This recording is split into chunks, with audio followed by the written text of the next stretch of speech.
If you're a photographer or a videographer that cares about storage, protection, and easy access, well, you're going to check out my NAS. It's pretty hot.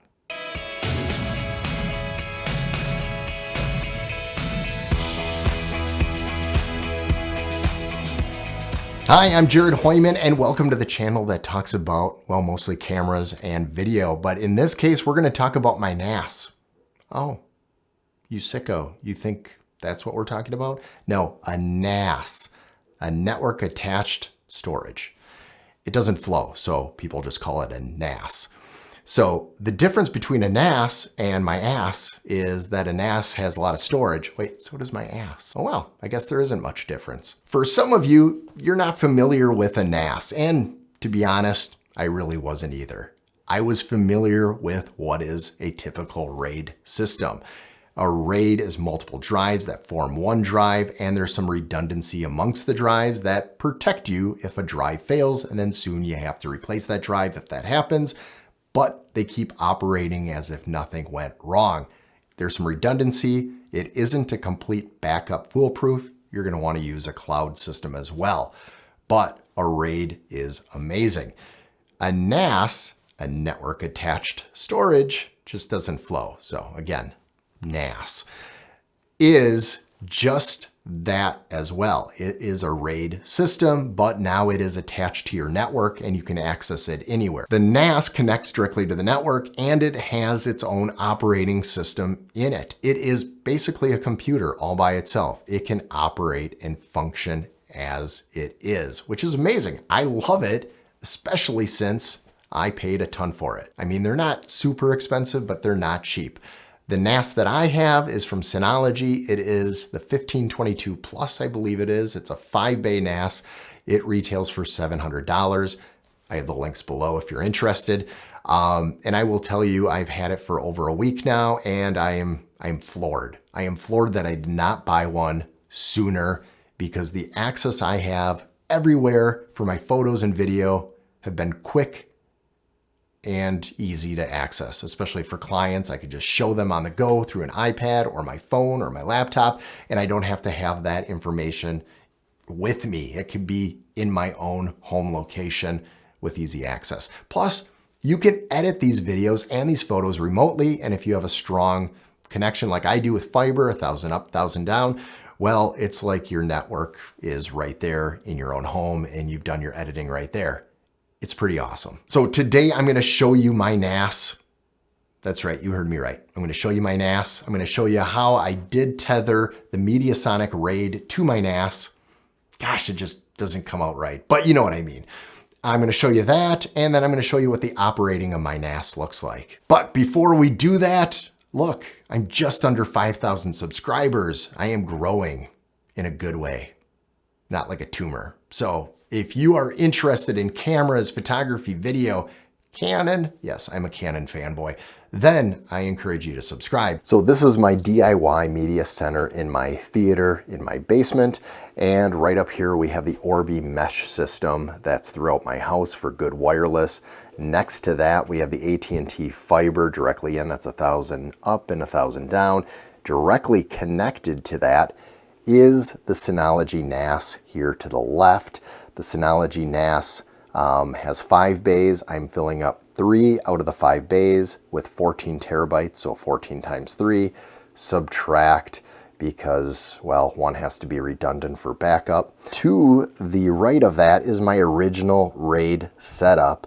That is not a NAS, that is a direct connection with eSATA, and I got to piggyback that on the back of the Synology. So these drives are not wasted. I'm actually using it as a backup to the backup. Synology allows you to do cloud backup as well. So you're kind of triple proofing yourself for redundancy. Now, since I'm only filling up 3 out of the 5 bays, I have 2 more bays that I can fill up. So having my RAID set up down here is pretty awesome because I don't hear the hard drives working at all. It is dead quiet up in my office, and it allows you to add on from a 1 gigabit connection. Ethernet, you can do a 10 gigabit, and I believe it's about $120 to $140 extra. and you can add that on. So if you wanted to expand the speed of your network, you could do that. So if your computer supports 10 gigabit or 2.5, it goes back down to 2.5 if you wanted. You can have that. And so you're gonna have a good connection up there. I just did an edit on the network and I was surprised on how fluid everything went. It was pretty awesome. So I wanted to show you that all these files, these are 4K files, are on the NAS system right now down in my theater, remotely on my network. And I'm actually doing this wireless. It is not a physical connection with Ethernet. It's all through Wi-Fi.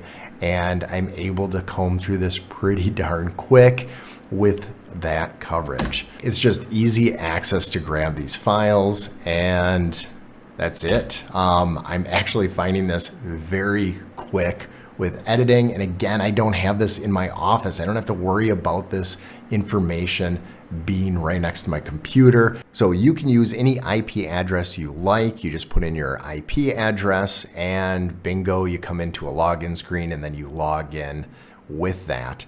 And this is the operating system of the Synology NAS. It looks like any kind of operating system and you can access this anywhere, anytime. So right here shows any kind of attachment. So I do have an eSATA attachment. I showed you that below. That's that Mediasonic RAID system. These are notifications you can look at. Here is your profile. And so you can restart the NAS, shut it down. You can look at the about.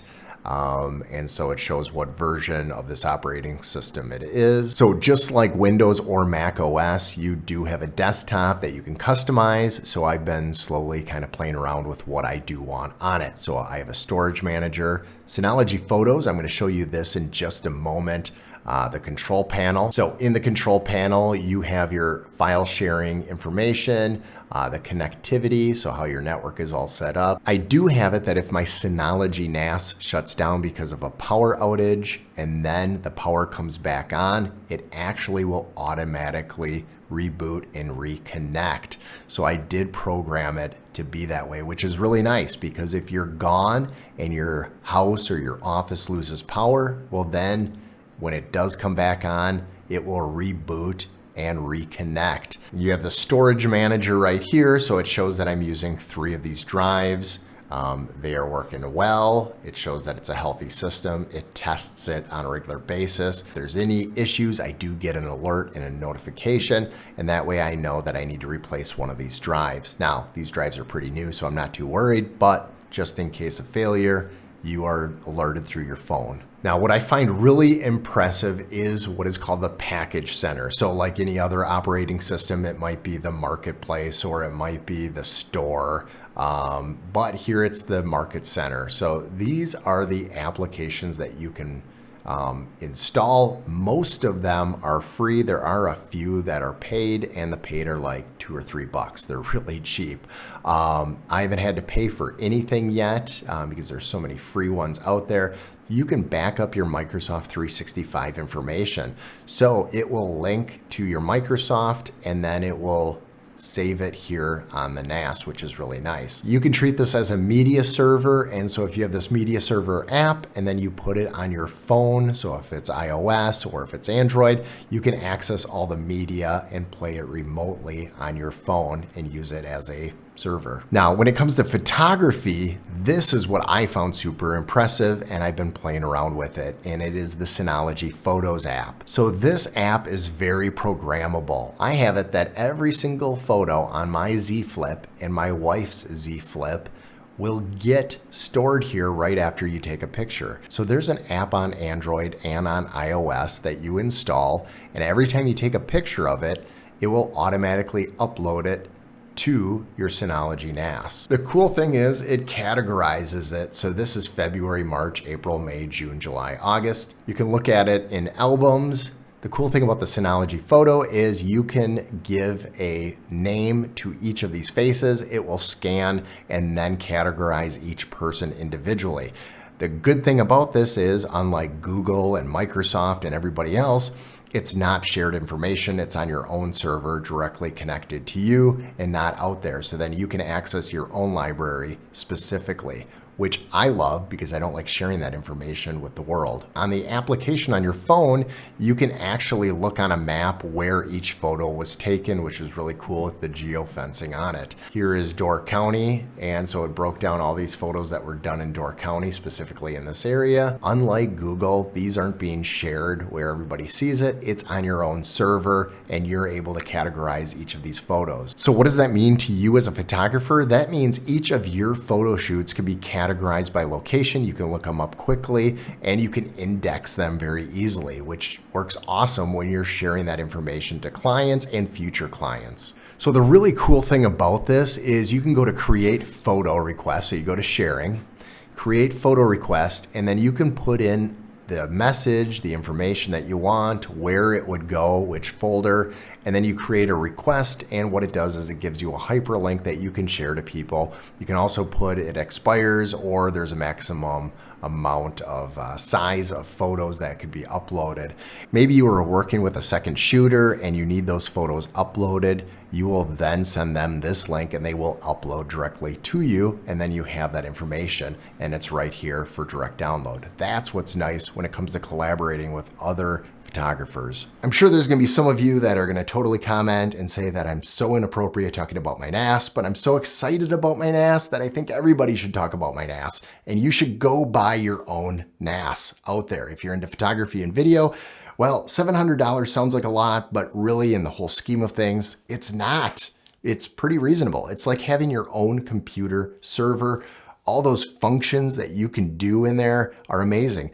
The apps, now they're probably endless, but they seem endless. There's a ton of apps that you can go and put in there. There's an iCloud app, there's a Google app, there's all these apps where you can utilize and have the NAS upload. And you store it there, it uploads to the cloud, and so you've got that redundancy of backup. It makes you feel good. It makes you feel like, you know what? No, I don't want a fire in my house. But if I did, well, I hope I survive. And if I survive, I hope my family survives too. But I hope my information survives. And that's really what you want when it comes to your NAS. You want to save your NAS. And I want to save your NAS. So you should actually have another redundant backup, which is cloud storage. If you want more videos about my NAS, well, you know what to do. Subscribe and like and make some comments. Talk about my NAS down there.